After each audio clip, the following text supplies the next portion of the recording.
So that paradox creates then the sense of the separate ego, which is, if anything, is a hallucination, because it doesn't correspond to any kind of scientific facts whatsoever.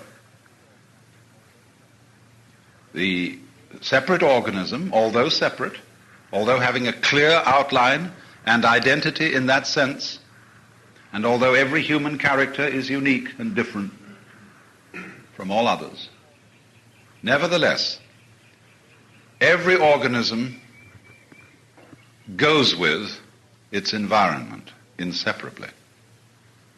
And the behavior of organism-environment is a single field of behavior. These are the facts as they are seen by physicists, biologists, and ecologists. But our experience, our sensation of our own existence is not in accord with the facts.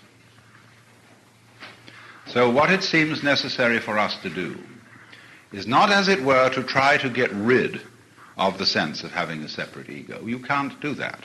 You can't wash off blood with blood.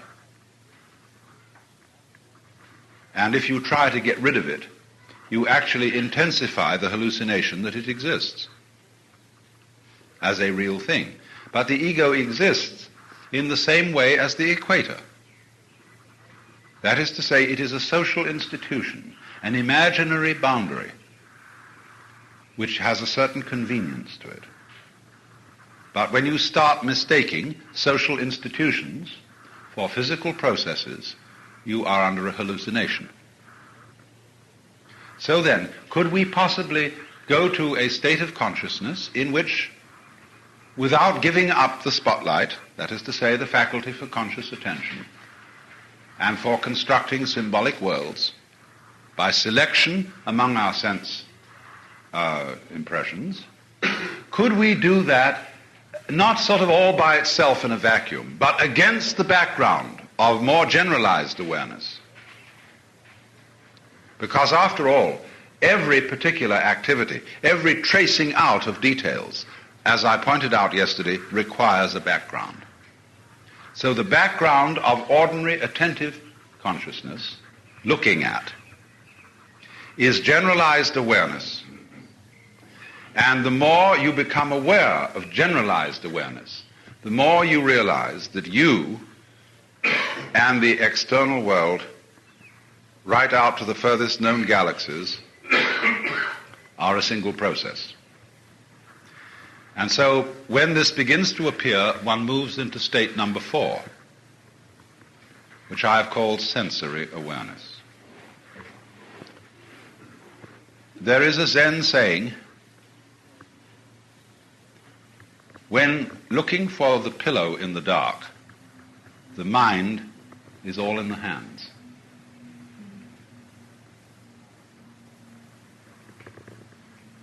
Now, it's very interesting how you can, as it were, shift your mind all over yourself. Normally one thinks of it as in the head, although for Chinese and Japanese, the center of the mind is always in the center of the chest, which they call shin in Chinese or kokoro in Japanese, and that means the heart mind. And they feel that they think from here. We feel, of course, that we think from here, and that we have a little man inside our head who is the ego and directs it all. But you can, as in the saying, you are looking for the pillow in the dark, or you're looking for the soap in the bathtub when all the water's cloudy, the mind is all in the hands. Now beyond that, you can very simply get into a state of consciousness where your mind seems to be all over you, where instead of feeling that you are looking at things, you feel rather that you are becoming them. And the whole external world comes on, one could only say, in a very different way from the usual. the reason why this can happen is, of course, that all that we feel about the external world is in fact a state of our own bodies. What you are seeing now in front of you is how it feels inside your head, in the optical nervous centers. Your brain, and all that goes with it, is translating whatever there is in the outside world into states of itself, called color, shape, weight, texture, and so on. So all that you see is you, really, physically. But also one must add to this that one of the things in the external world is you. So you are both outside and inside. You are something in nature, but all that you know of nature is you. And you'd have to take these two things into consideration simultaneously. So sometimes it might feel as if everything you see is inside your skull. And the next moment it might feel that your skull is in the middle of everything. And then the next moment everything is inside you, and then you are in the middle of everything, you see? A sort of capping process like this. So, in this state, you find that you less and less discriminate between what is important to be looked at and what is not important to be looked at. In order to enter this state, the first thing that is necessary is to slow down, to suspend judgment on what you ought or ought not to be doing. And here I would say then that I'm describing the initial stage of a process of meditation. And in talking in general about meditation, it is absolutely essential to understand that one cannot meditate correctly if you do it as a preparatory exercise for something else. Meditation is not self-improvement. Do not enter into it under any such delusions. There is no one to be improved. Meditation is a form of enjoyment. It's a way of digging the universe, if I may put it so slangily. Meditation is not meditating on anything. This always bothers Orientals. When somebody says, well, while we do this or that, we meditate. Well, a Westerner always says, what do you meditate on? An Oriental can't understand that. We don't meditate on anything. Meditation isn't about anything. It isn't like thinking about.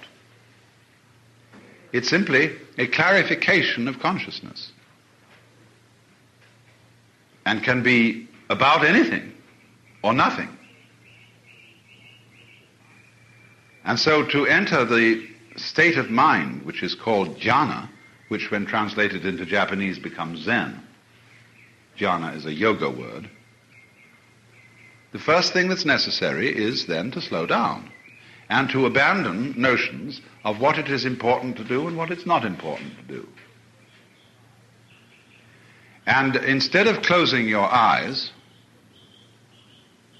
keep them open, keep your ears open, keep all senses open, but don't program them. That is to say, don't tell them what they're supposed to look at. Let them simply fall upon, or let everything that is there to be heard or seen arrive by itself, and let the senses work by themselves. That is to say, let your eyes see whatever they want to see, let your ears hear whatever they want to hear, let your nose smell whatever it wants to smell, and let your sense of touch feel whatever it wants to touch. And in general, let your mind do whatever it wants to do. Of course, as a matter of habit, the mind tends to be incessantly chattering.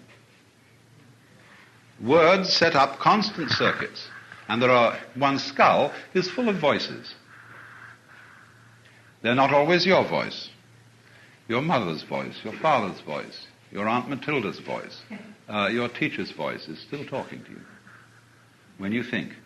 And if you listen very carefully to your thoughts, you will hear other people in your head, because you see, you are not you. You are an amazing collection of what George Herbert Mead called the interiorized others. And all this chorus of voices is constantly directing your life and propagandizing you. You have now to tell them to shut up. And try to let thinking, that is to say, interior talking, stop. Now, you can't force it to shut up. And that is why one of the classical aids to meditation is concentration.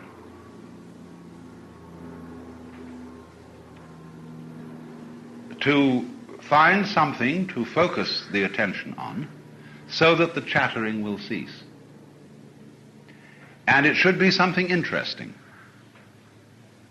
Something that is not interesting in the sense that you can think a lot of ideas about it, but something which is enormously fascinating for its purely sensuous aspects.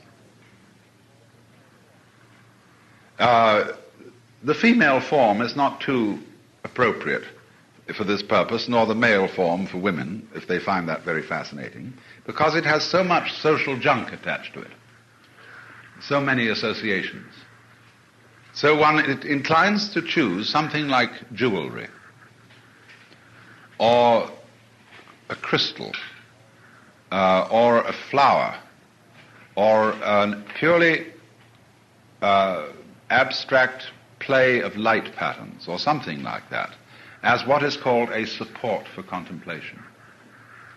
Something which you don't need to think about, but which you can look at enwrapped. And as you acquire this way of becoming wordlessly interested and fascinated with any focal point of consciousness, you will begin to see, as your eyes move, that the whole world is like that. That, for example, you become aware of the myriads of colors playing around on the floor. This isn't a question of trying to see how many things you can notice. You know, a game that children play is that a tray of assorted objects is displayed before them for 1 minute and then covered, and you write down how many things you saw on the tray. It's not like that at all, because on any given tray there are infinitely many things, and you could never count them all up. It isn't the point of how many things can you see. The point is like having a clear window to look through instead of a dirty one. So that the whole of the sensorium, that is to say everything seen, heard, tasted, touched and smelled, becomes much clearer. And none of it, as you learn not to think about it, it becomes much richer than it is when you think about it. And so everything starts to be more real, more alive, more glowing, and you suspend also judgments about things. What is good or what is bad. And in doing this, you introduce yourself to a fascinating world. That is why some Indian yogis practice what is called mauna, which is silence. Maybe silent, some have for 10 years, some all their lives. Because after you have practiced silence for a month, you get silence in your head as well. Now, there are dangers to being a mauni. When you see the clouds, you become the cloud. And if you are wandering down a street where there's a riot going on, you're liable to join the riot. because that's what's happening. See, you just go with it. So one doesn't enter into mana without a guru and without some kind of a discipline which protects you, as it were, builds a protective wall around your experiment, just in the same way as a bird builds a protective wall, the shell, round the young chick before it's ready to hatch. So, in the ordinary way, therefore, you can't expect a Western person negotiating a high civilization to be a Mauni, or to be silent all the time. But for the sanity of any Western person involved in this kind of civilization, it is very important for him to be silent some of the time. And I mean silent inside the head. Just as you must stop talking occasionally if you want to hear what anybody else has to say. So you must stop thinking in order to find out what there is to think about. If you talk all the time, you will have nothing to talk about except talking. If you think all the time, you will have nothing to think about except thinking. And so you will exhaust yourself and come to a dead end, which is called psychosis. So for health, it is very important to stop thinking. Not always. So that you will find that you get a non-thinking state as background to the thinking state. And this corresponds to floodlight awareness as background for spotlight awareness. In Zen Buddhism, the word, the non-thinking state is called munen. This is Japanese. Munen. Mu. No.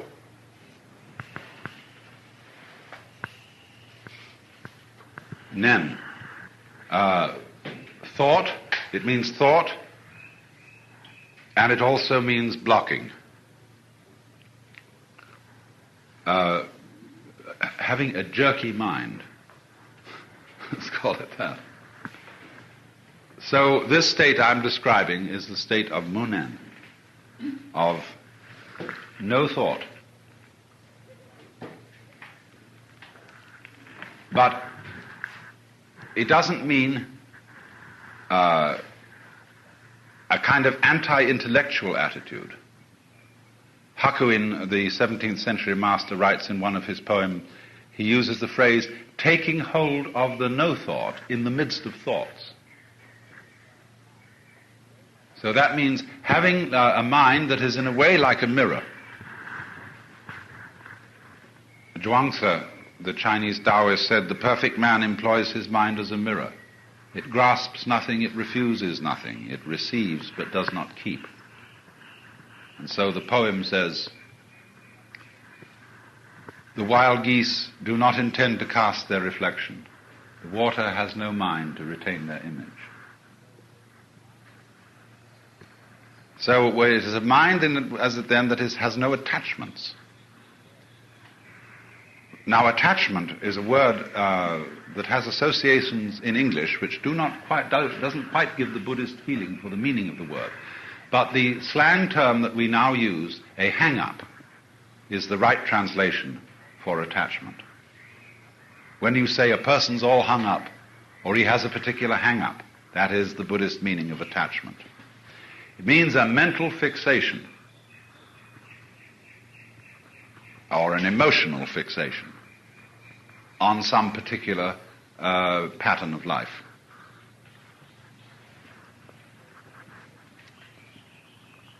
So to get rid of hang-ups, one must first get rid of thinking.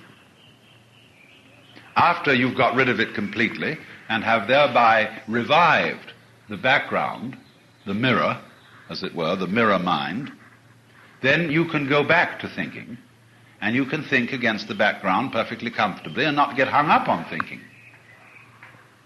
And so in this way, you get an extraordinary feeling of life going on as a single process all the time, which doesn't stick. You and it are all one, and it's got all kinds of differentiations within it, so that it doesn't become some sort of a formless blur, but it is sort of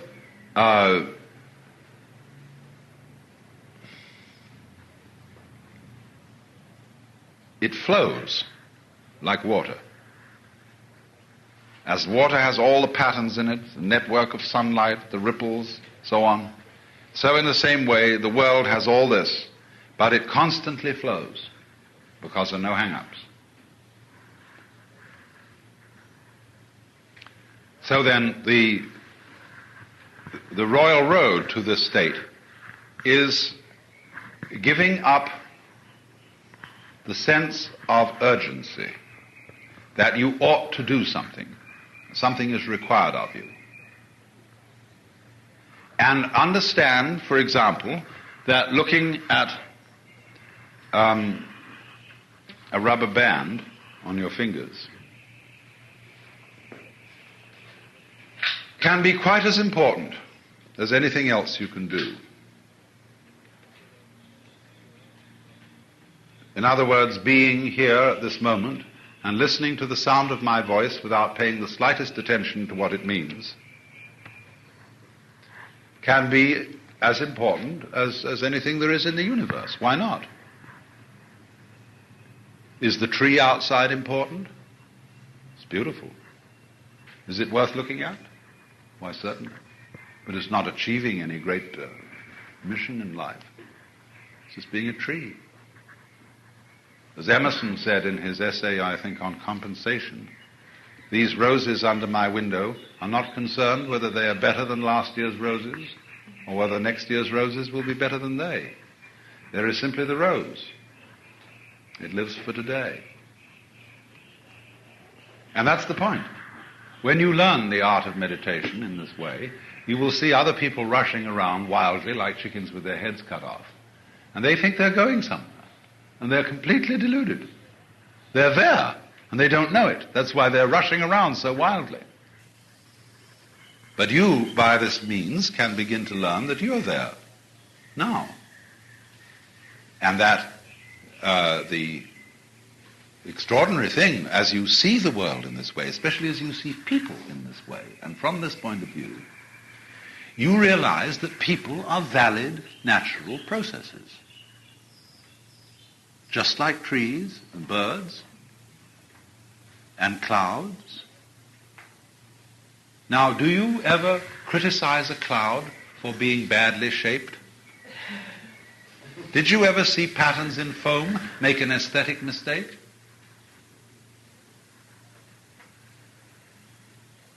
Well, no, one just doesn't. There was once an 18th century classicist, one of those people who enjoyed formal gardens and kind of Greek palaces, who criticized the stars for not being symmetrically arranged. But that would never occur to us today. We don't want to see our stars in wretched geometrical patterns. We love to see the scatter of them and the curious groupings through the sky in a marvelous, irregular order, a marvelous, orderless order, you might call it. The funny thing about clouds and stars and mountains and all natural outlines is that they're beautiful, and we know that they have a quality which distinguishes them from being messes. When you know a mess when you see it. But these things don't apparently make messes. So in a way, human beings don't either. And when you see human life as something that is just the same kind of thing as the shape of a tree or a cloud or like that, you stop judging it. And you have to know that about yourself. And this is the beginning of everything. This is the beginning of every kind of wisdom, to see that you really don't have to go anywhere. You don't have to get any better than you are, because with all your defects, your selfishness, your neuroses, your sicknesses and everything, well, fish have neuroses and sicknesses and so on, and so do plants. You've often seen plants that have got bumps on them or some queer little diseases and so on. And they all have those sort of troubles. That's life.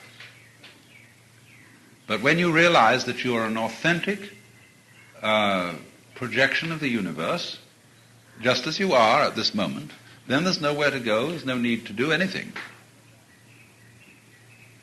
And out of that peace comes energy. Real energy, instead of phony energy, which is trying to lift yourself up by your own bootstraps. The usual kind of human energy, which gets progressively nowhere with more and more busyness.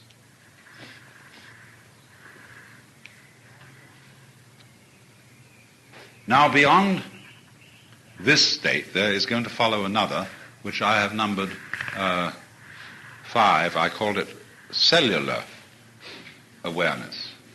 And I must repeat the fact that I used this word cellular not in a strictly scientific way, but as a good way of describing the kind of awareness that it is, how it feels from the inside. Because it is as if every cell in your body became alive.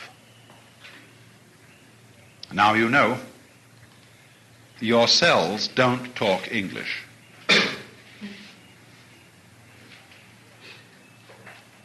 But they are a very, very subtly and highly organized things. If you've ever seen a model of a living cell, you've seen the most fantastic object. And those cells are engaged in all sorts of activities. But they don't structure the world the way you structure it, because they don't use that language. And so as you get into cellular awareness, you begin to feel rather like the artist who paints in a pointillist fashion, that everything is dots, little tiny vortices. You become aware of the texture of things to an extraordinary degree.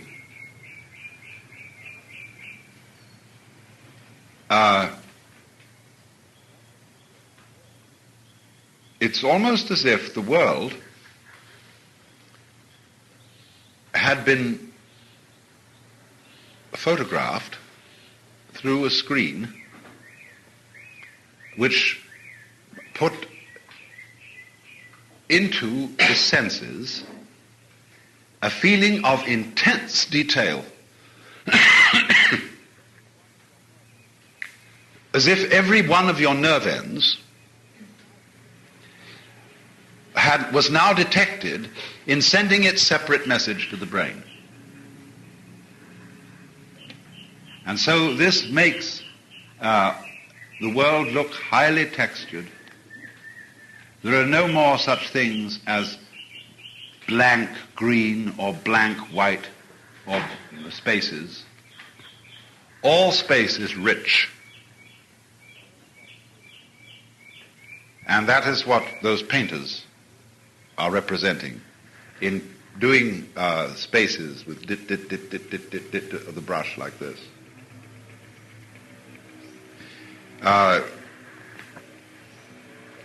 And also, you will notice that certain kinds of painting, particularly, say, Persian miniatures, if you look at them, you will see the artist is painting the world as the Arabian Nights describe the secret garden into which Aladdin went, where all the trees were made of jewels, and where everything looked as precious as if it had been carved by a master carver, And they try, with their art, to give the impression that the more you look into the background, you see suddenly that the background of a pillar, the painter hasn't made it white. He's put a design into it. In white, but just a slightly different shade of white. Complex design. And you feel that within the design there is still another design.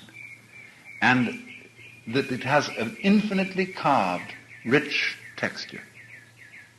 This is why Oriental art, in general, you find this among the Chinese at a certain period. You find it constantly in India. You find it in Persia. You find it in the Moorish work. And you find it, too, in early Celtic manuscripts, like the Book of Kells, the Lindisfarne Gospels, and so on. This fascination with what seems to be a world of infinite detail. And this, of course, is the world of paradise. This is what all those angels and whatnot are about.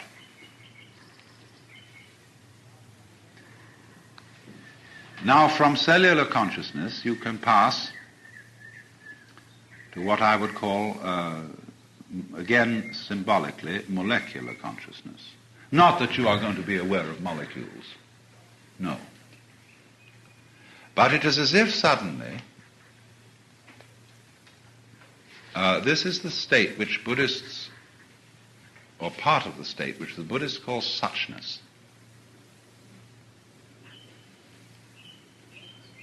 It's as if it can be rather frightening,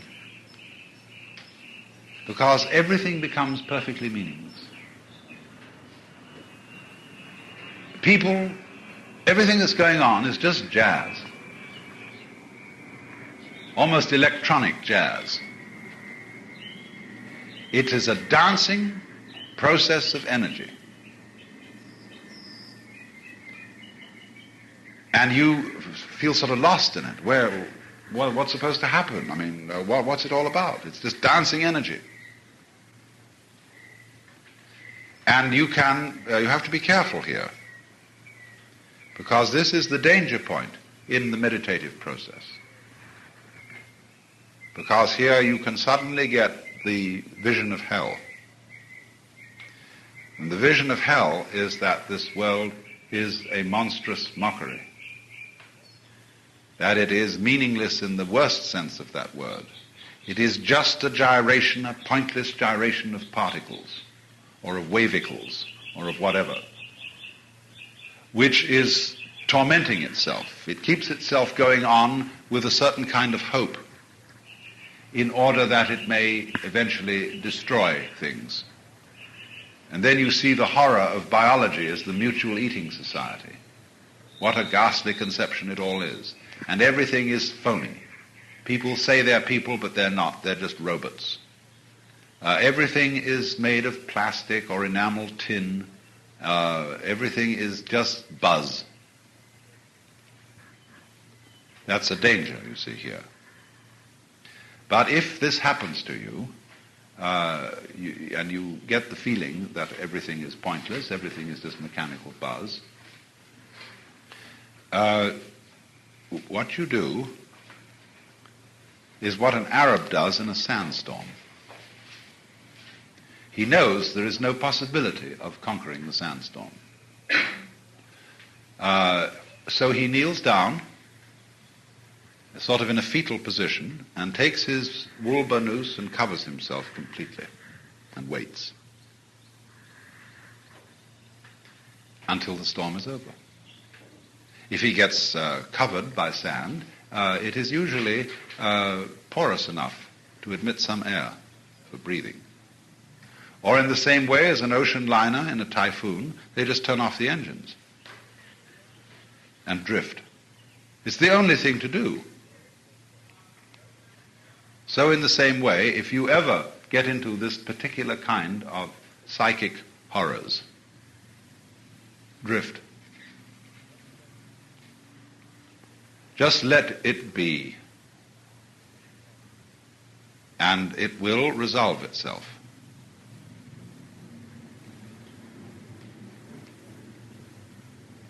And it's important to go through that state in a way.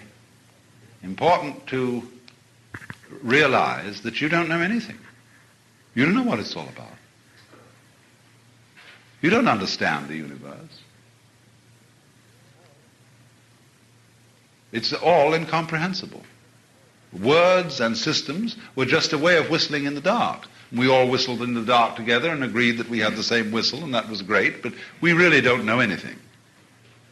Anybody who poses as an authority about anything at all is just making an authoritative noise. And he may be able to make some remarkable demonstrations. For example, by interfering with diseases in various ways, we can make people healthy for a time, until we can't make them healthy anymore.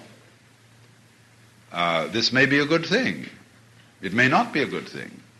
It might be best not to interfere with nature, but simply to let human beings alone and regulate by a kind of inner natural homeostasis their own population level, and just let it happen. There's no way of proving conclusively that our way of dealing with these things is better than doing nothing. But life is, in a way, an experiment all the time. One's whole existence, the very shape of one's body, is just coming on.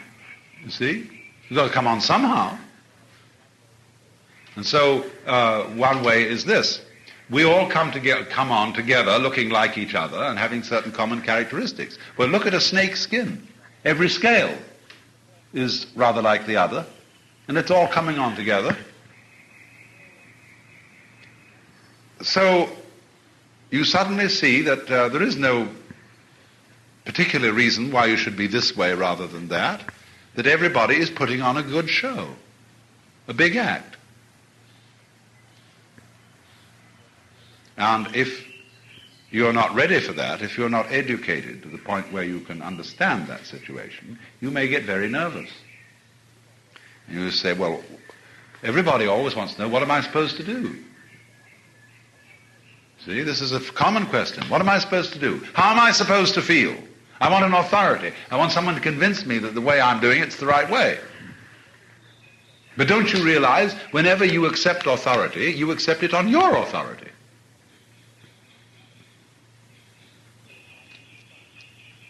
You say, I believe the Bible. Because why do you believe the Bible? Because Jesus says in the Bible that we should believe the Bible.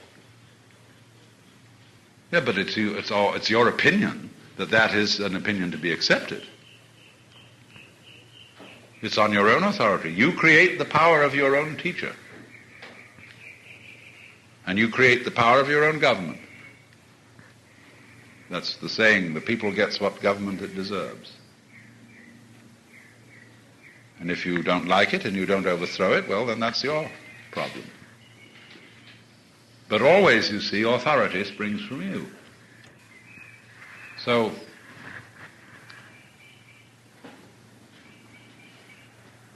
also does the way you define yourself. You accepted society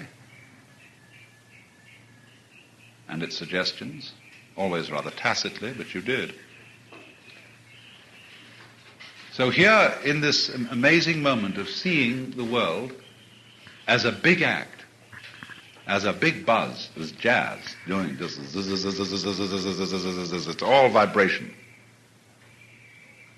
And you see absolutely no compelling reason why it should be that way rather than any other way. Well, if you don't panic, you see, then you get into the domain that Buddhists call suchness. It is just as it is. Now, if it's a big act, who's doing it? Who is the actor? What lies behind all this jazz? That's the big question. And it is through asking that question that we move from 6 to 7 into the state that I called light. Because when you become aware of energy jazzing this way and that way, and on top of this you have already, don't forget, become aware that you and the outside world are a single energy system.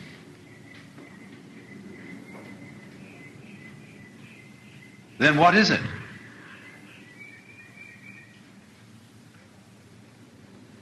You realize, for example,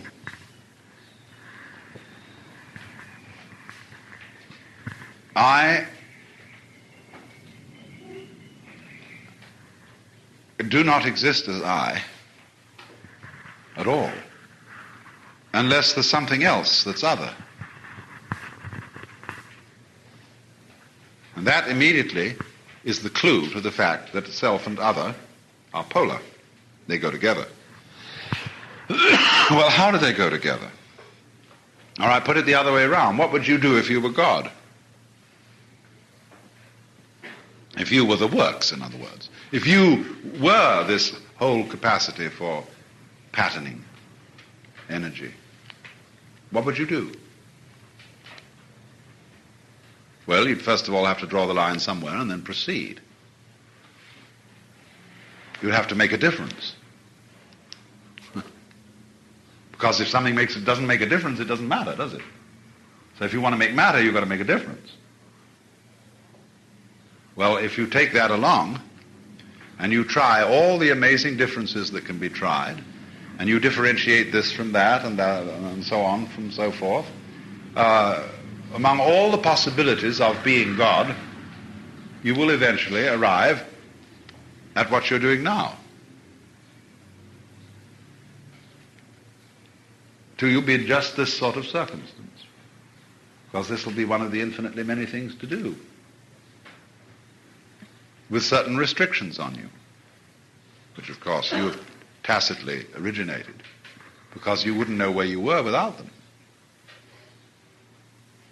And then you suddenly see with this astounding clarity that the energy may symbolize itself to you as a sensation of intense light. You see, our understandings have a way of representing themselves to us in sensuous imagery. We say when very happy, I was walking on air. You could have knocked me down with a feather. He saw the light. Everything became clear, i.e. transparent. Now, these are not necessarily meant literally, but in intense cases of insight, there is a literal sensory feeling corresponding to the insight. And when something becomes utterly clear in a way that is emotionally and intellectually overwhelming, you are liable to have the feeling of intense light inside your head. Or sometimes a feeling that everything looks transparent, as if it were glass, but it's still there. You don't actually see through it. You don't see the pattern on the chair behind somebody's head. But they look transparent because things have become clear. And it has become, at this point, light, shatteringly clear that everything is it, the light, the energy, coming on at you in different ways. And you're coming on at it, and it's all one coming on. You can see that light is the basic component of black things. There is nowhere that isn't light. And if you can't see it, you can hear it. It comes on at you in all kinds of disguises.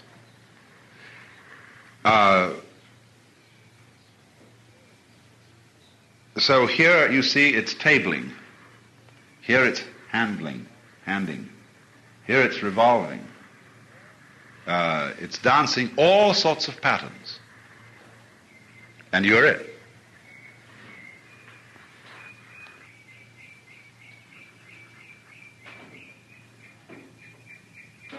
Now,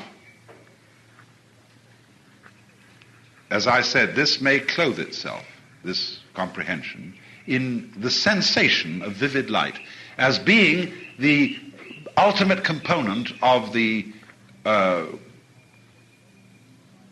you might say, the very inside stream of the nerve. Reduce it all down to what it is fundamentally. That's why when you blow up the atom, you get this light, because it's all locked in it. But then, simultaneously, you remember how I described yesterday the fellow who gets to the hub of the wheel and gets his piece there, then he gets energy, and then he goes out to the circumference again. Well, then you see that there really is no difference, not fundamentally, between this state of illumination and what we call number 3, or ordinary everyday consciousness. You suddenly realize that the way things are now in the perfectly ordinary life are the same thing as the light, which is sort of undifferentiated and overwhelmingly brilliant. The same energy that seems to you light in that state, pure light, then you understand is just what you're looking at. That sitting in this room, you're sitting bang in the middle of the beatific vision. Only we were taught before then to sort of put down the world by saying, well, this is prosaic, ordinary, everyday life, and we're just sitting in a lecture room and on these sort of funny chairs which act as perches for the human body, and, having a lecture, so on. Very ordinary, matter of fact. And you see, from this point of view, there's nothing ordinary about it at all. Wowee. So the Zen poem. Supernatural power and marvelous activity. Drawing water, carrying wood. Well, now, I want to deal this afternoon with a troublesome aspect of the whole problem of the transformation of consciousness, which has received during the past few years, and even more during the past few months, an enormous amount of publicity. And that is, of course, the connection between alterations of consciousness and development of mystical states of awareness with drugs.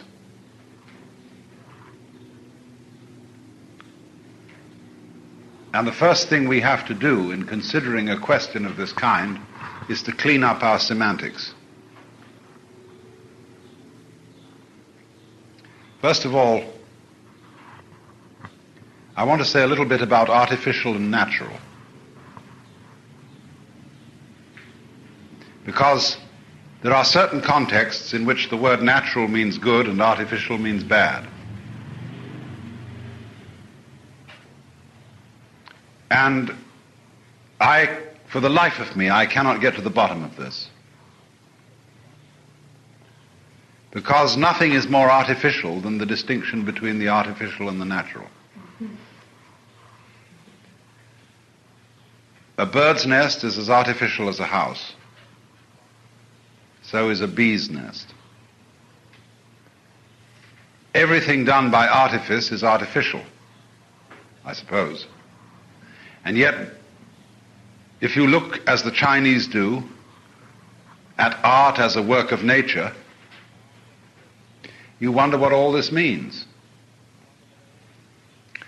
Artificiality, in one sense, is acting with skill or with art.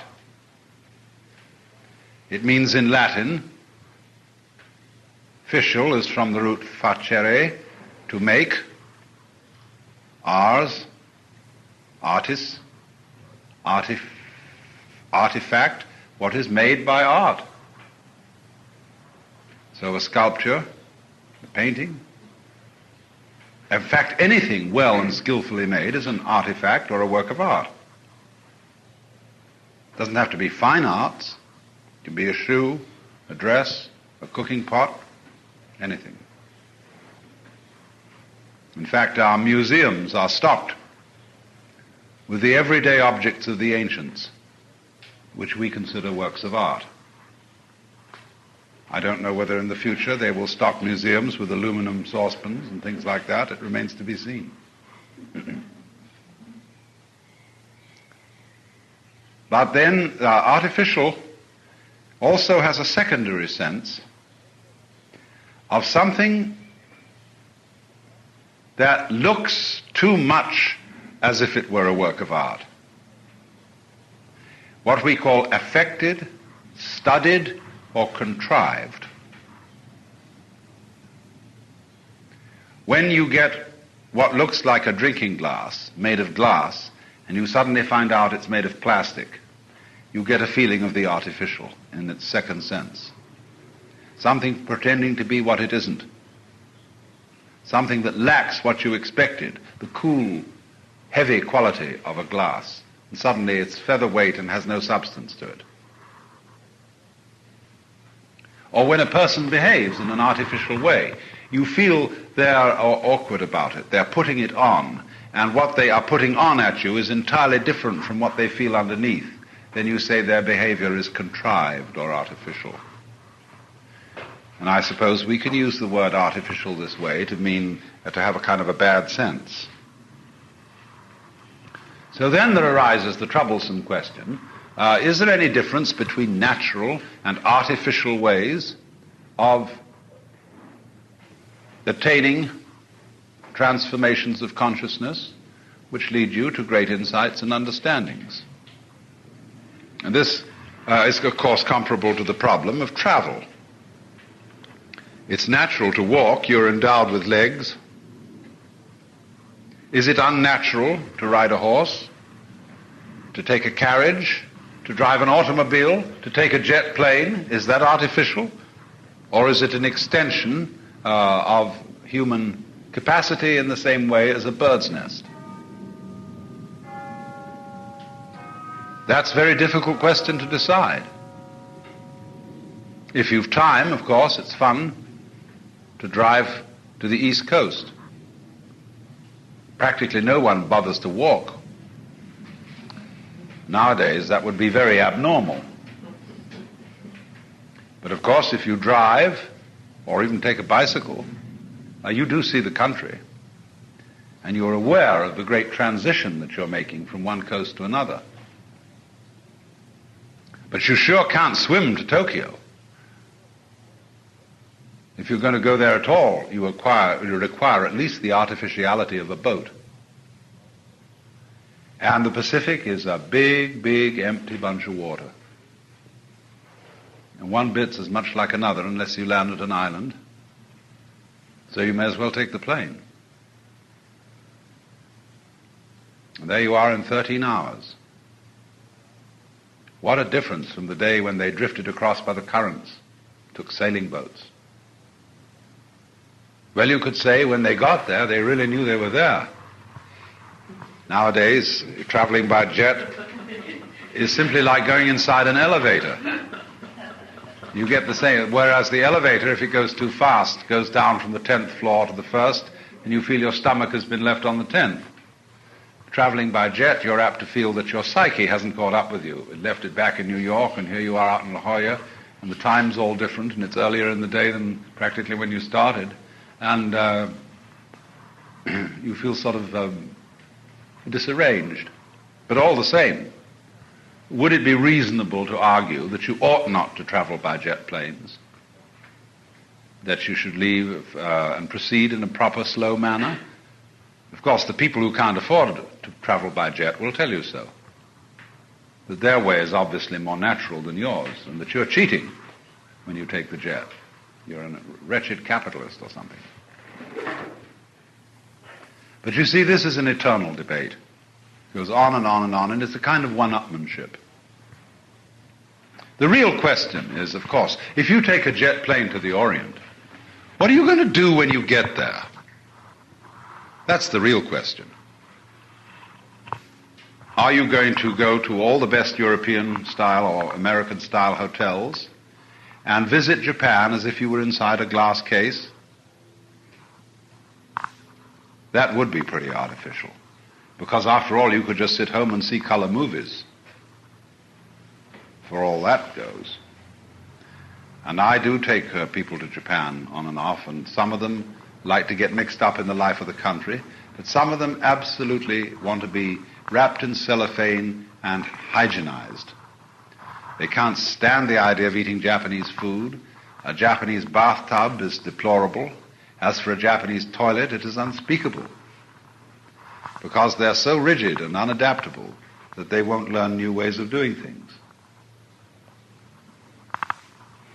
So it does make a difference whether, even if everybody goes by jet, how they relate themselves to the new environment when they get there. That's the important question. And that depends on whether they're adaptable personalities or rigid personalities. How stuck they are, how their identity is glued to certain ways of behaving. There are some people who, unless they have a certain same kind of breakfast every day, are just not themselves. I remember I used to eat at a lunch counter in England, where an extremely square young man was often there at the same time I was. And he would invariably order 3 small beef sandwiches. This place specialized in rather small sandwiches. And he ordered every day 3 beef and a glass of beer. And if it had ever changed, he would have had a complete psychic upheaval.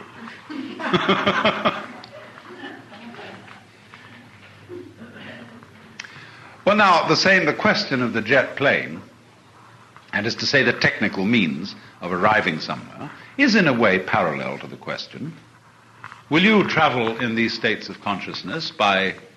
There are many ways of doing it, you see. There are the methods of meditation, some of which are quite difficult and take a very long time. They're like walking. Or do you want to have technical help? That is to say, what about the chemistry of the matter? Do these states of consciousness correspond to various states of chemistry? Now, traditionally spiritual people in our culture are horrified at this idea, because everything to do with chemistry is labeled artificial in the bad sense. As if somehow or other anything achieved by a chemical change isn't real, but it is somehow synthetic, like plastic glass instead of real glass, or like synthetic vitamin C instead of vitamin C derived from rose hips, or Wonder Bread instead of real bread. But this isn't so easily solved.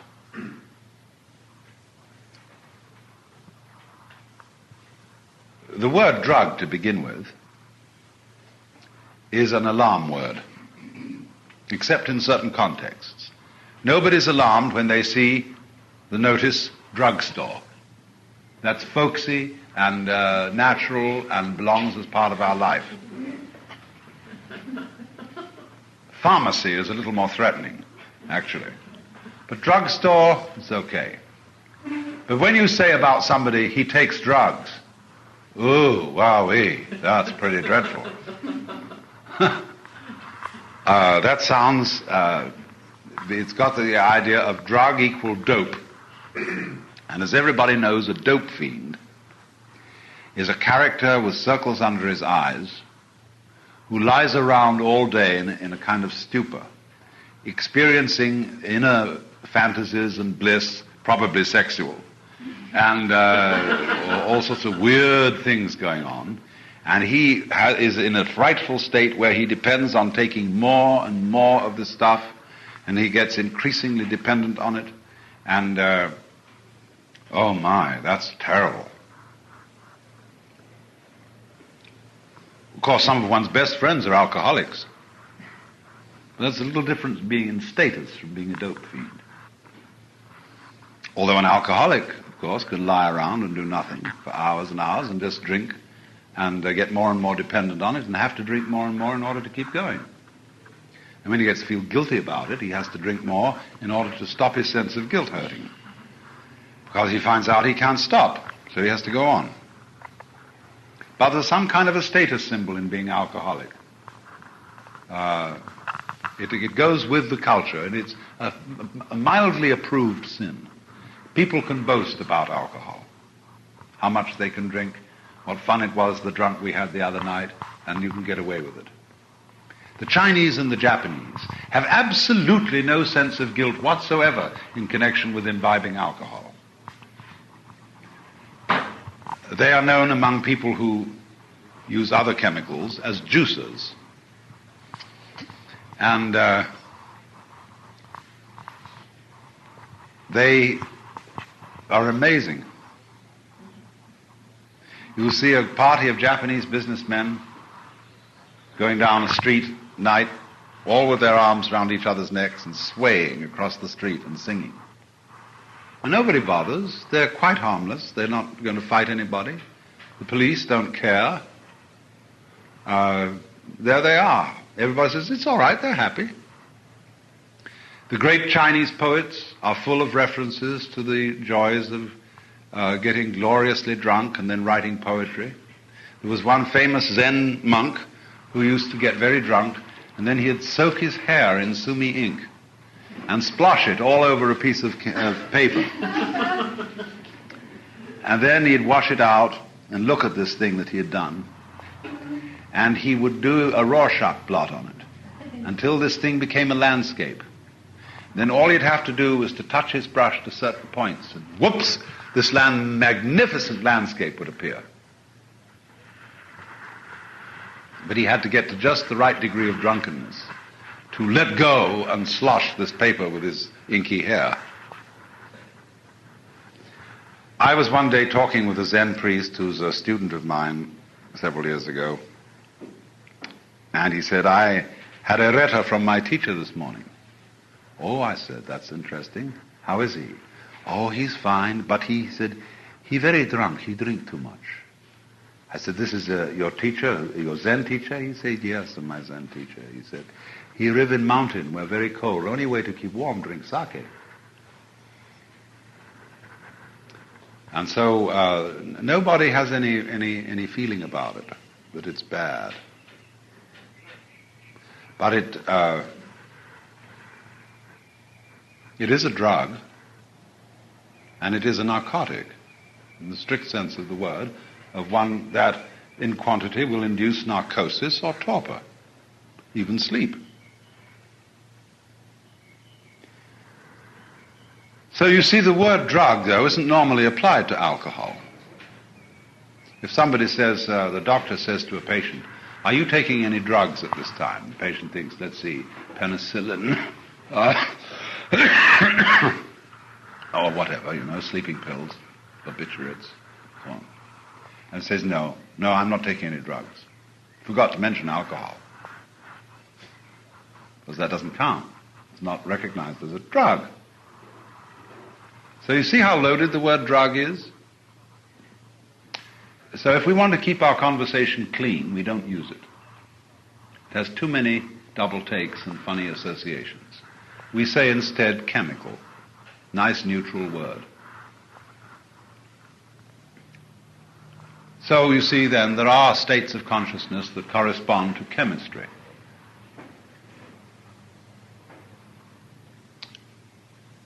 Here we get another difficulty. There is a certain prejudice going with the word chemical to say that life, to talk about biochemistry as if life were explainable entirely in terms of chemistry or controllable in terms of chemistry, seems to be a put down to life. There are many, it's much within the culture that we live in that mind should always triumph over matter. This is why Christian Science is so popular in the United States.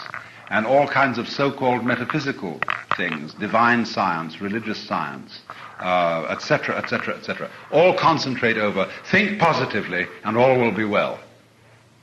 Keep your thoughts pure and clean and strong, and always look on the better side of things, and then the physical world, money and all that sort of thing will take care of itself.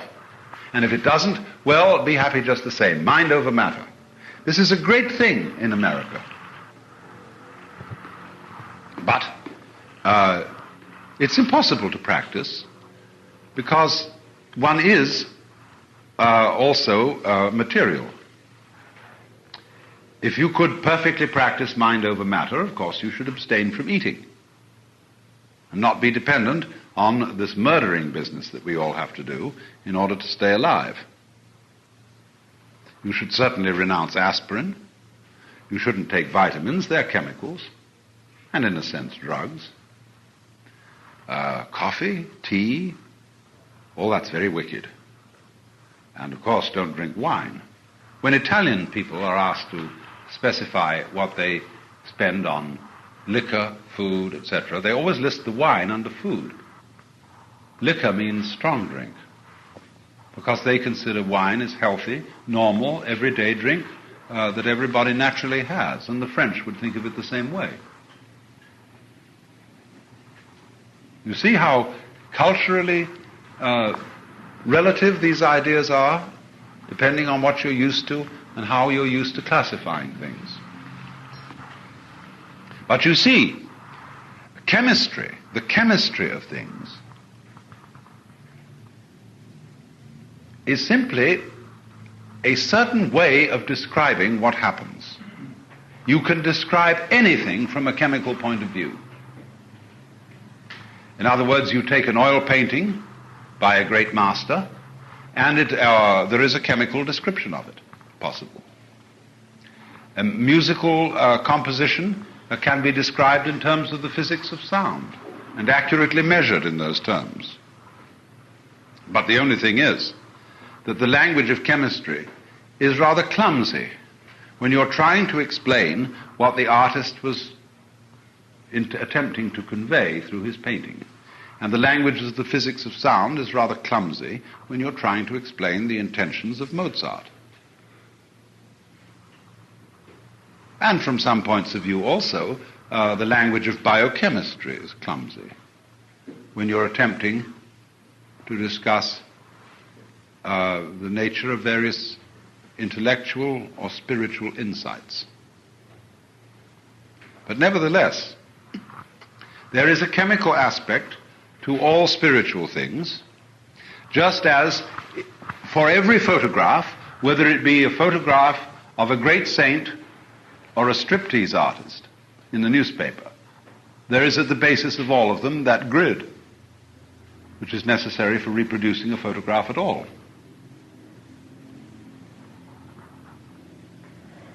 So let's not be too snobbish about our relationship to processes that have chemical and physical descriptions attachable to them.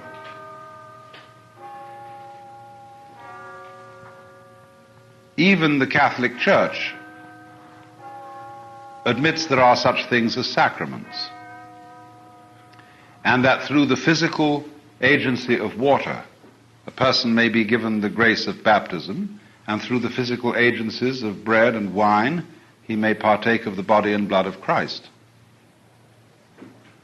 using physical means to a spiritual end.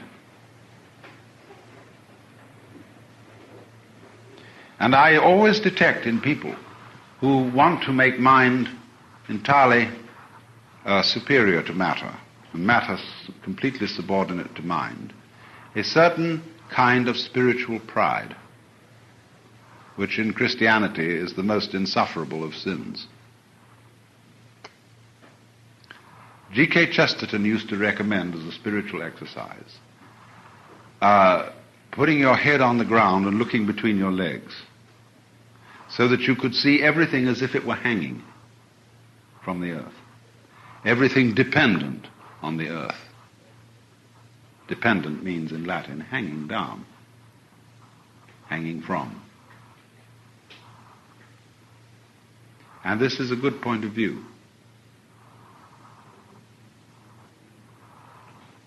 Because you see, as I may have indicated in this seminar, I think it was in this, people who are too spiritual are like wine or drink which is pure alcohol. It has no body. And people who are too material are like grenadine, a soft, sweet drink with no bite, no spirit in it. And we have to follow the middle way. So therefore there are chemicals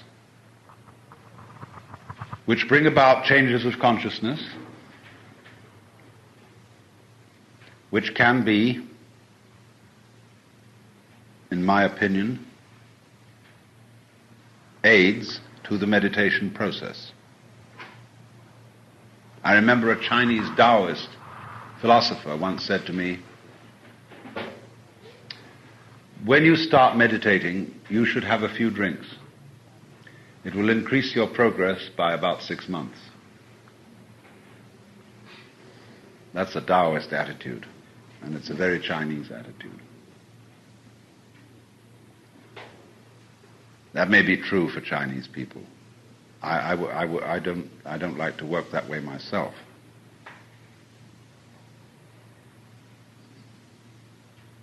But when it comes to what can be done with the type of chemicals that have been called psychedelic, that is a very meaningless word. That means nothing at all in Greek, except perhaps soul-destroying. But it's meant to mean mind-manifesting. I call them psychotropic, which, although it is a very vague term, just means consciousness or mind changing. Of course, all the narcotics are psychotropic. They change the mind. It's very difficult to find a word for those chemicals that have to do with these states.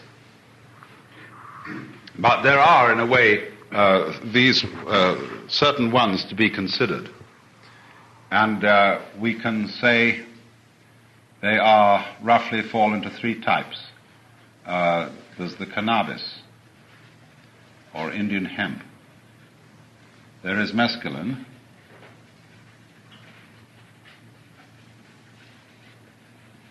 And psilocybin.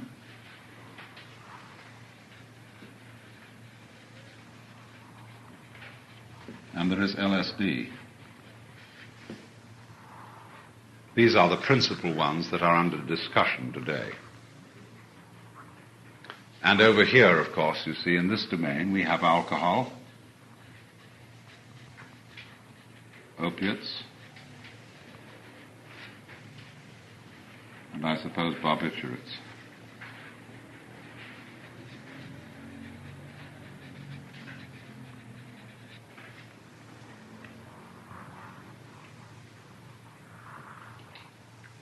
In other words, the true narcotics.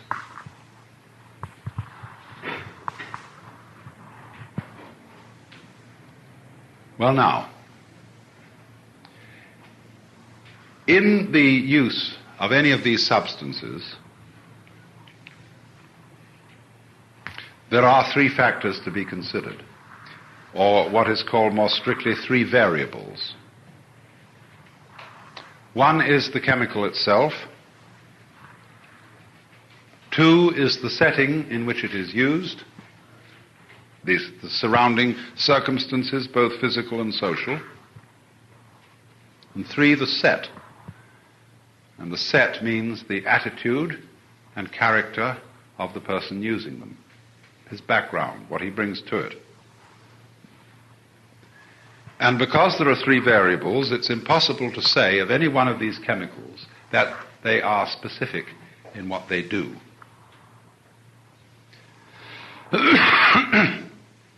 And so, in a way, everybody has to speak for himself, because he speaks of what happens in the set and setting in which he used them. But some generalizations can be made, all things being more or less equal. But you always have to take it with a certain grain of salt and with certain reservations.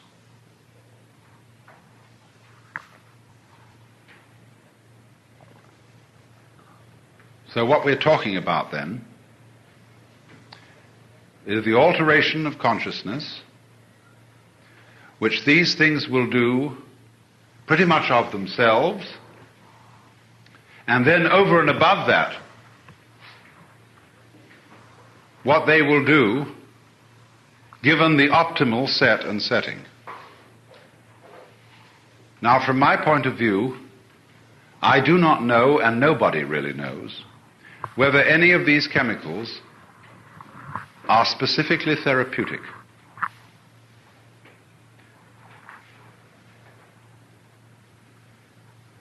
There have been in the past therapeutic uses of cannabis or Indian hemp.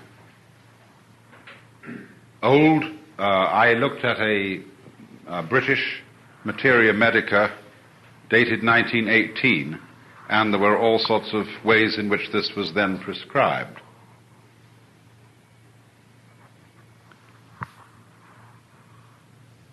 But there is no conclusive evidence that these are specific chemicals to be given for specific ailments.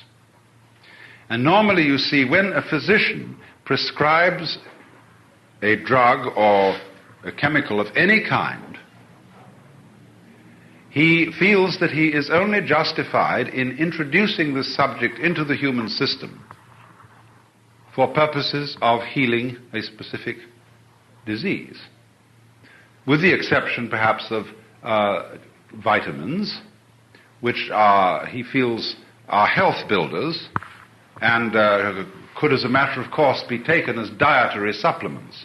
In that case, he is using these chemicals as diet rather than medicine. There is an important difference, you see, between medicine and diet.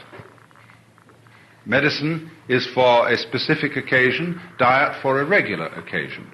And if it's medicine, it's important too that you don't become hooked on medicine. One of the most important differences between the practice of a physician and the practice of a clergyman is that a physician is trying to get rid of his patients as fast as possible. He wants to cure them and send them away so that the medicine can be stopped and they don't have to come to his office or hospital anymore. Whereas a clergyman is trying to get you hooked on the medicine. He wants you to continue to come to church, to pay your pledge, to be there every Sunday and become a regular member or disciple of the congregation. It's rather funny.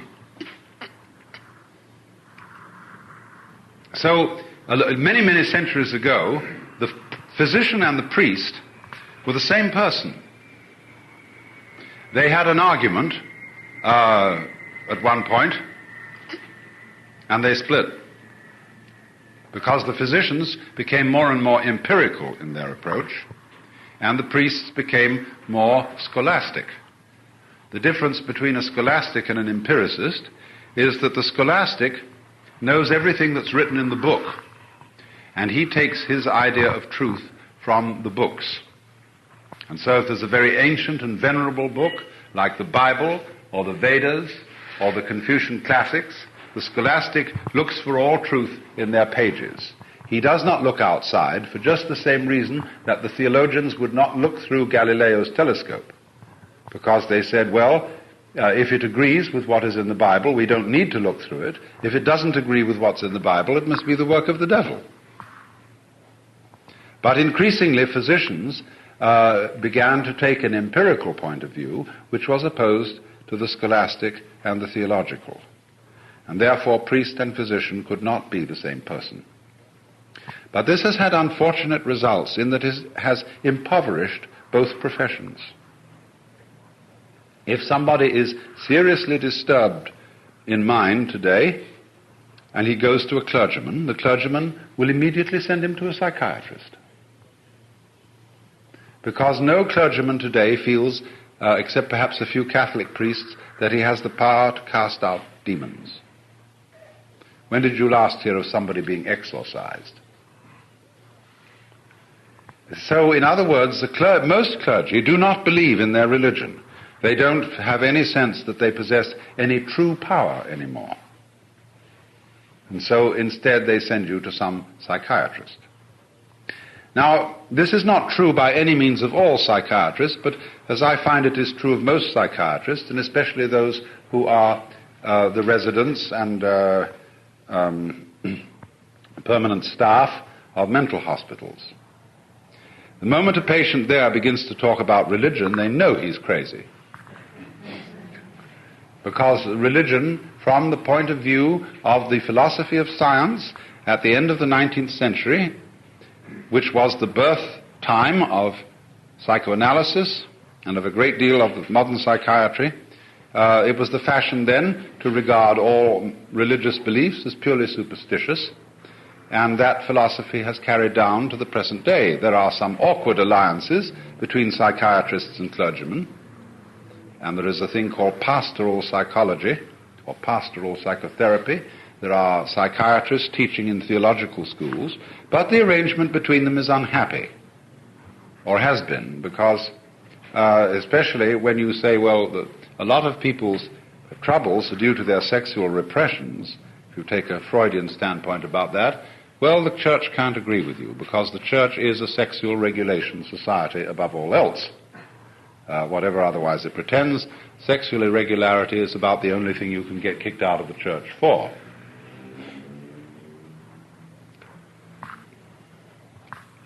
So then, the doctor, the physician, feels out of role when he prescribes medicine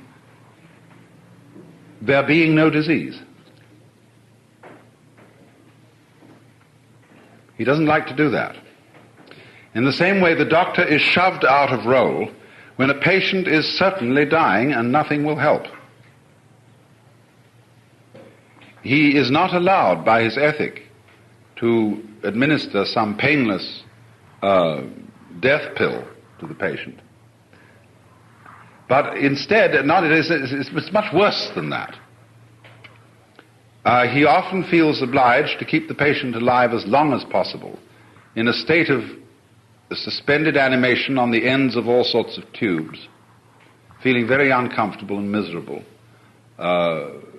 because however he may be doped up against actual physical pain, all the family savings are going away, and there's a great difficulty. It drags on and on and on. And furthermore, the general hospital attitude to a dying patient is one of absolute falsehood. They say, you're coming on, you'll be all right, maybe a couple of weeks from now, and all the friends come and say, cheer up, old boy, things are not so bad as they seem. They don't add, very probably they're much worse. But there's a complete failure to face death as an important event. And it isn't the physician's fault. It is a very complex thing. His role has been socially defined in such a way that he is out of role in these emergencies, as he is out of role when it comes to using chemicals for something other than the curing of disease. Now, in my own opinion, these particular chemicals look as if they are not going to be therapeutic agents, but research tools. Just as you magnify your senses with a telephone, which enables you to hear for thousands of miles, with television, which enables you to see for thousands of miles, or with a telescope, or with a microscope, which enables you to see things totally invisible to the naked eye. May I ask whether these things are bad artificialities? Whether it's really wrong to use telephones, television, microscopes, telescopes? Is that bad? Well, if it's all right to use a microscope, outside your skin, here it is, a brass gadget with lenses in it.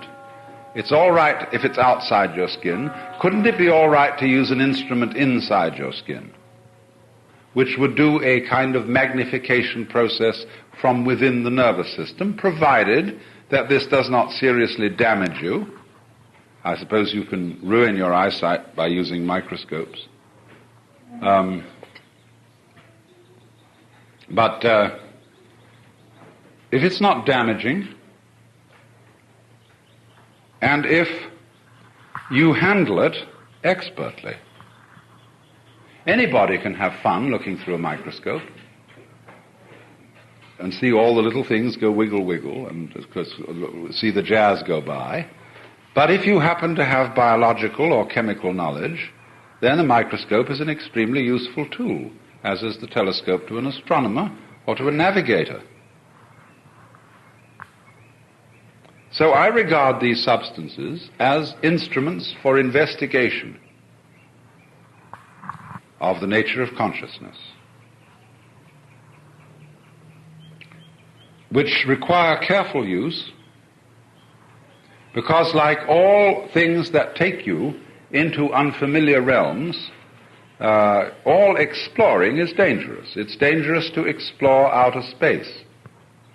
It was dangerous to settle the West, because there you encountered wild Indians. In this sort of situation, you don't encounter wild Indians, but you encounter psychoses. And that's always dangerous, of course. And you might get into a psychosis, especially if you were predisposed to do so in the first place. But just because something is dangerous doesn't mean at all that we shouldn't do it. It's dangerous to practice yoga. You can go crazy with that. Lots of people have. It's probably less dangerous to practice yoga than to drive on the freeway. It's probably safer to take a ride by plane than to practice yoga or to take LSD. But certainly LSD is not so unsafe as to drive your car on the freeway or even around town.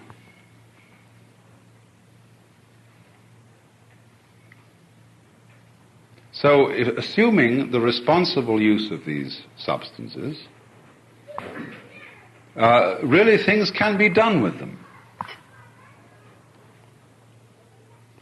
So let's consider the possibilities of each of these three groups that I've put up here. I'm going to show that normally speaking, what they will do and how far they will go of themselves. This one, cannabis, will of itself go about this far. In other words, it will add the dimension of the sensory consciousness to the symbolic. Pretty much of itself. Cannabis, incidentally, is commonly known as marijuana. And it is a non-habit-forming chemical which has a usually calming but sensory alerting and intensifying effect, which is perfectly harmless if not used in very large quantities. And practically every medical authority who's ever published anything on it agrees with this position. It does not lead to anything except itself, unless it so happens that somebody is selling it to you who really wants to sell you heroin. Then he will try to tempt you and say, sissy, come on, try some real good stuff, you see? And dare a kid, say, to take heroin, but heroin belongs over here and moves in this direction. It's a narcotic. Cannabis belongs on this side of symbolic consciousness and moves in this direction. These two, mescaline and psilocybin, will of themselves take you about that far.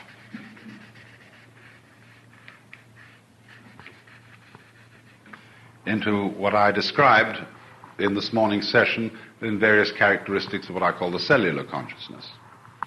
Both of them are curious in respect that, of course, you know that mescaline is the same as peyote. It is a distilled synthetic which corresponds to the main active principles in the peyote cactus and is used by the Indians of the Southwest for a religious sacrament.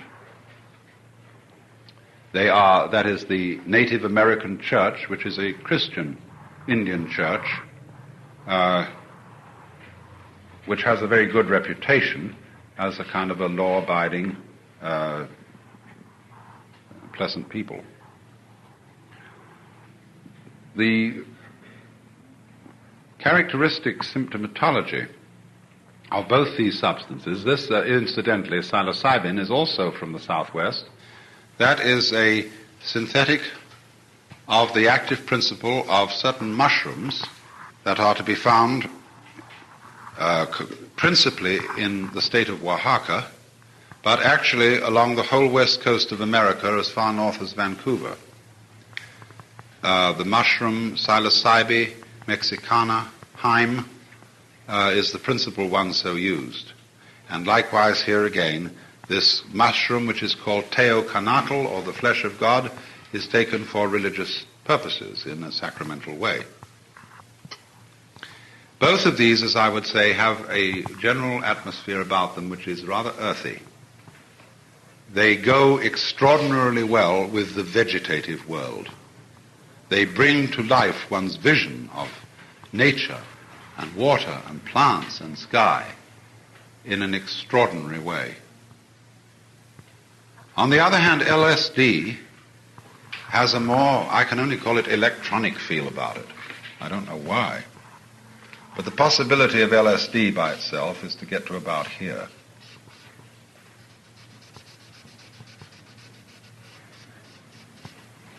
And all that I described as the molecular kind of consciousness. LSD is produced from wheat ergot, from, first of all, lysergic acid, which is derived from wheat ergot and then refined into a very complex molecule, a diethyl amide of lysergic acid, and the diethyl amide in particular is number 25.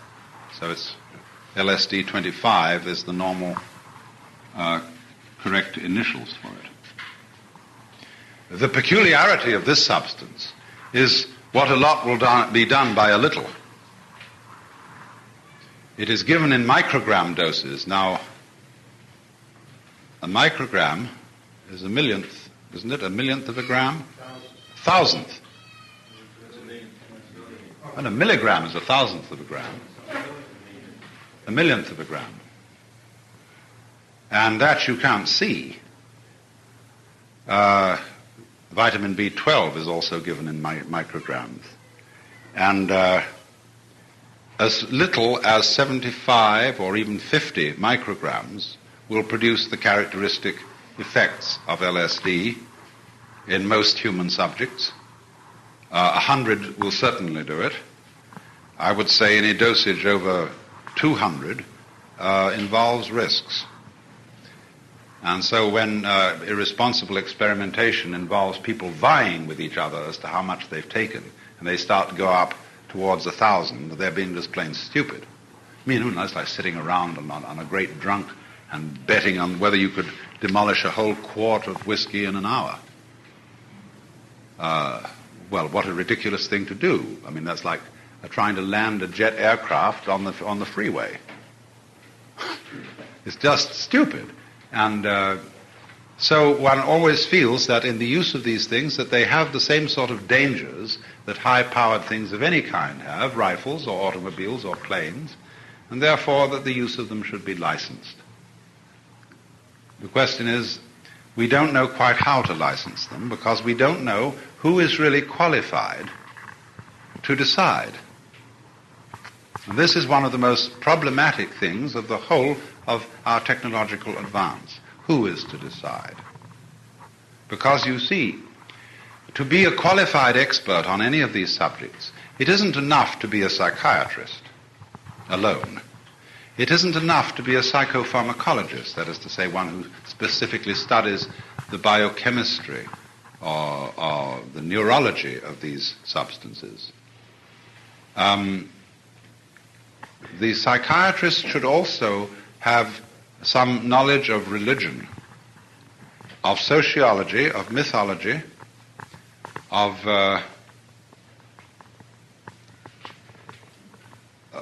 you might say mythology including symbols and all that sort of thing, though that should go along with it.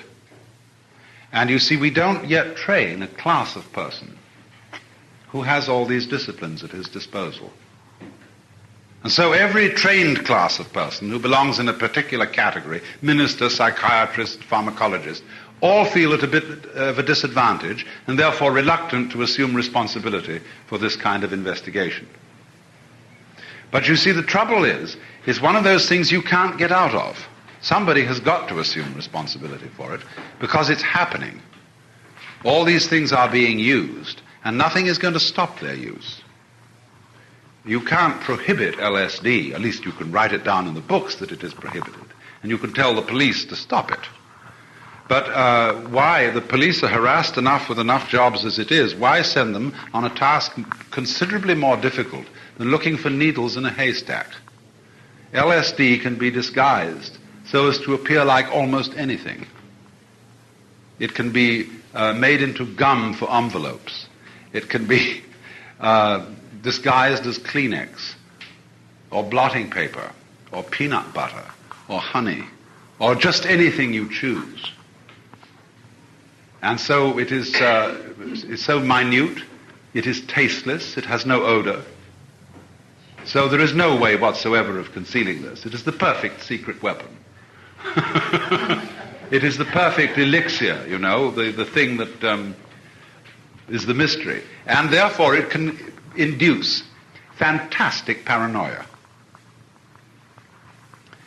Not only, it's so funny, when you read some of the alarmist notices written about LSD from people who've never taken it, they read just as if they had taken it and had a bad trip, because they've got paranoia.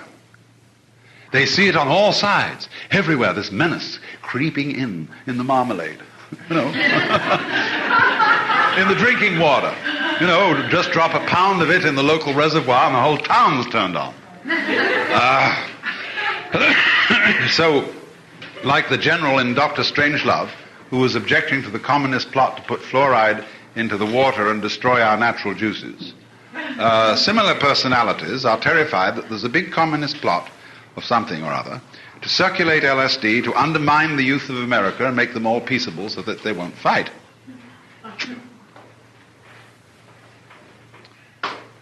Well, that's not the way to handle things. All these things are best when they're out in the open. And then when we can have no paranoia about it, no hiding things, as it is supposing a group of students who are not out for kicks, incidentally. Kicks is a way of putting down young people. It's not taking them seriously. If you want to put down the young people and say they're only out for kicks, you've no business sending them to fight wars in Vietnam, which is a very responsible undertaking. So if a group of kids in college decide that they, for serious reasons of religious or personal investigation, want to take LSD, it would be very sensible of them to ask a psychiatrist to come over and sit with them for the day. And they would each put up enough money to pay him for his time. But they're not allowed to do so. That would be illegal. It would be illegal for the psychiatrist to take part in such a thing. That's the kind of nonsense you get to. So that what happens instead is that crime takes over. And organized crime hasn't really moved into LSD yet because there have been enough enthusiastic graduate chemistry students who would manufacture it, and they're idealists, and they only want to make a relatively small amount of money on it, and they want to turn everybody on. They want to turn on the President of the United States, the President of the Russian Republic, and everybody. They want to get high on LSD so as to make them see things. And here lie the dangers. That the only way of getting LSD at the moment is on the black market. Genuine researchers cannot get it right now. Now, black market LSD is liable to be loaded with many other things, especially if it comes from the syndicate. It is apt to be spiked with heroin, so as to get you hooked. Other people mix it with amphetamines to soup up the effects. Then also the idealistic graduate student may give you a larger dose than you thought you were buying. And so it's twice what it says on the bottle. And since there is no control over the quality of manufacture, it is as bad as the state of affairs in Prohibition when people were drinking highly deleterious bathtub gin. Nobody in his senses will take black market LSD. You don't know what you're getting. So by comparison with black market LSD, these other materials are not nearly so dangerous if taken in moderation. This really isn't dangerous at all. It's just that probably if people smoked it, it would give the liquor industry a bit too much competition for comfort. So then now, each of these I've drawn a characteristic limit point where I said it will take you of itself. But then with a little push, if you've got the background and the initiative and the what have you, the training, you can take each one of them further. In fact, you can take even this one right the way through to here, and this likewise.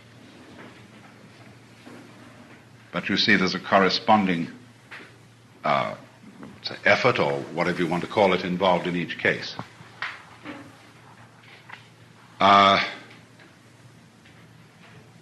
you see, generally speaking, their effects are everything that I described under the terms of sensory consciousness, the sense of being time slowed down, being at one with the full physical environment, finding enormous delight and significance in what would ordinarily be called insignificant or unimportant patterns, the tones of people's voice, the fantastic vibrations of musical instruments, their different qualities of texture, and so on, is very much emphasized here, which is why this is a favorite chemical among musicians. Here, one goes into this very much, the utter fascination of the microscopic world, of texture, of the splendor of nature. I've picked up, with using mescaline, a rotten log, about so long, so thick, with fungus on it. You know, that kind of shelf-like fungus that grows? And in the state of mescaline, this looked like a piece of jewelry. A great big thing made of ebony and ivory and heaven only knows what. All of it looked as if it had been minutely carved by a man like Cellini. It looked like a superb work of art instead of just a rotten old log.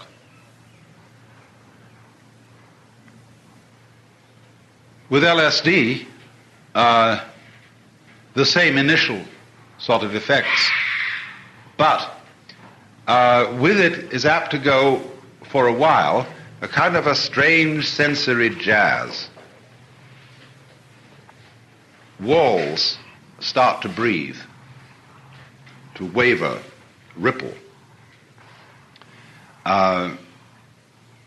Supposing you see something like,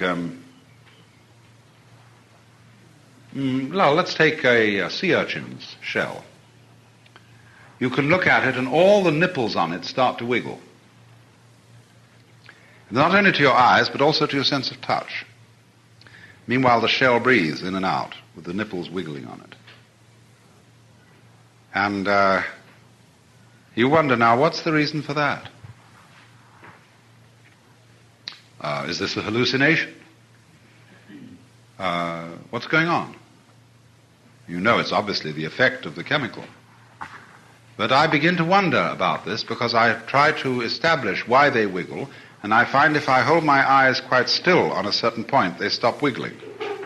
But if I, in the normal way, let my eyes drift hither and yon over the thing, it wiggles.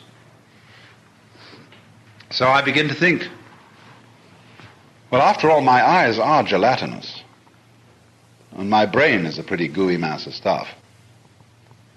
Maybe that things seen in the eye and on the soft surface of the retina actually do wiggle a bit. Only we learn not to see that. After all, when birds walk, have you ever watched when a bird walks, its head goes like this? Now, if you do that, you get your landscape going, you see. But obviously, surely birds don't permanently live in a landscape that goes like this when they walk. In other words, they screen that out. And they make a constant. So likewise, we've learned socially that all these lines in this room are straight. See, they're not wiggly, they're made of a solid substance, and they don't wiggle. Well, maybe they do in our eyes, only we've learned to ignore that. Just as we can, see, I don't have binocular vision. And so if I look at something, I should be seeing it double. But I don't, because I repress psychologically one of the eyes.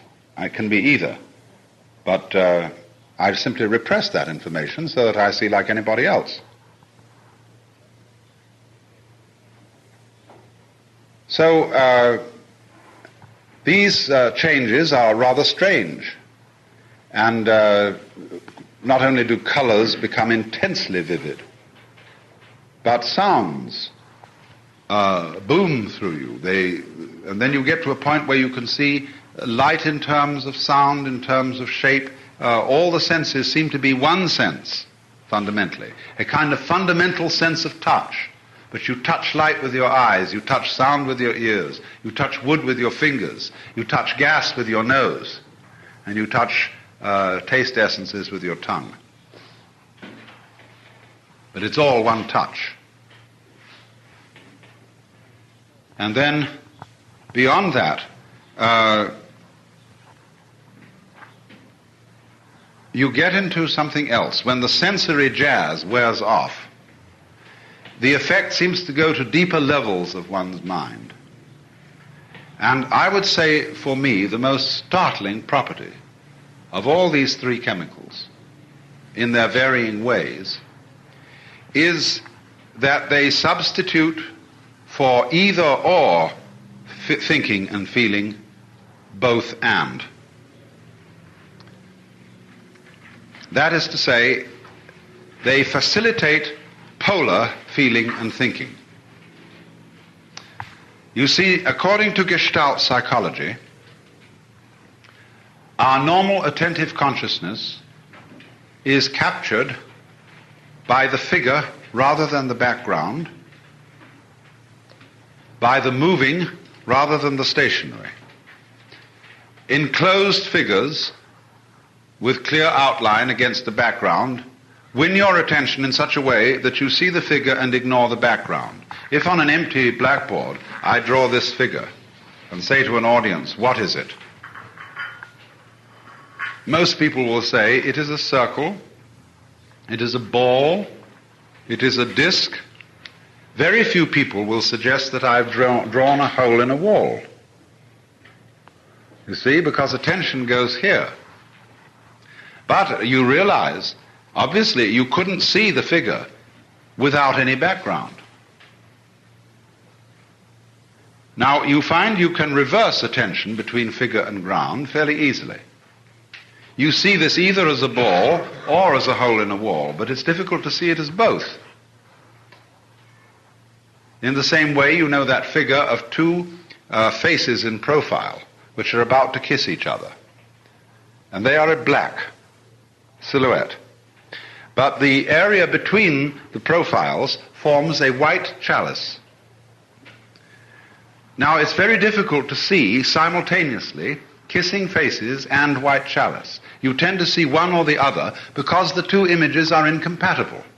Unless perhaps you form the concept of it as a loving cup, then you may be able to see both, because what you see depends to a large extent on the concept that you're using. If, for example, you have a concept of number which goes 1, 2, 3, many, then you can never know that a table has 4 corners. You haven't got the number 4, it has many corners, because it's 1 above 3. Anything above 3 is many. So there's no difference in concept between a table with 4 corners or a table with 20. For those primitive kind of arithmeticians. So then polar thinking becomes characteristic of all of these in here, and increasingly. Felt that the inside goes with the outside. In the same way that the back goes with the front, that you go with your circumstances. It isn't that you are pushed around by them as a puppet, but that you and your circumstances, you and your environment are all the real you. That's what you're doing. And so you experience, even though the circumstances may not be what would ordinarily be called harmonious, that is to say pleasant circumstances, you realize that there is an unbreakable harmony between your behavior and the behavior of the external world. And so this polarity becomes very important. But it can scare the wits out of you. And this is a danger point. If you say now then, all right, if inside goes with outside, likewise good goes with bad. As I said before, you wouldn't know you were law-abiding people unless there were some criminals around to compare yourselves with. By comparison, you know that you're law-abiding. Well, now, you begin to worry, if good goes with bad, who's in charge around here? Who's to say what's right?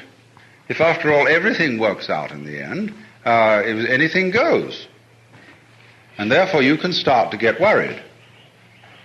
How will I know? What will I depend on in myself that I will behave in what is considered a sane way at the next moment? Will I suddenly be overcome with a passion to kill somebody? And in this way, not knowing which end is up because everything is so relative, it feels as if when you put your foot, your psychic foot, upon what you hope to be firm ground, the ground immediately collapses, and you find yourself freely falling in space. And this is terrifying. You are afloat. You are in the floating world. You are in the relative universe, in which there is nothing to hang on to, because the only thing that might be hangable onto is you. In other words, suddenly, the eternal rock, the firm foundation upon which the saints of the Lord are supposed to build, the rock of ages in which you're supposed to be able to hide yourself, all that has gone. And it seems at first that there is nothing to cling to. And so the sweat can pour from you. Until you say, well, that's really the way it always was. When I was born, I was kicked off the edge of a precipice. And I've been consoling myself all this time by hugging to a big chunk of rock that fell off with me. But you know, there is no security. And if you go with it, you see, and you don't try to fight and to find something to cling to, it's all right. Then you discover that the void that you were so frightened of is the clear light, this thing. That it isn't empty in the ordinary sense of the word at all. But once you let go of your clinging, that's all you let go of. There's no you to let go of, really. All the thing to do is stop clinging, because what that does is bunch you all up. No, it's like going around like this. No? Sort of totally paranoid, clinging. What's going to happen to me? Well, come on, loosen up. You can't do anything if your hands are tied up here all the time, holding on to yourself. Or you're trying to get on by pulling up your own belt and trying to lift yourself off the ground this way. You never get anywhere. But when you let go, then there's a possibility of doing something. Well, I hope that people will get some sense about these things, and that those of us who are interested in their responsible use will be able to use them responsibly, and through that be able to educate the public into a sane behavior with these things, just as we are able, to some extent, to educate the public to behave sensibly with automobiles and whiskey. We haven't done too good a job, but at any rate, we do make a try at it.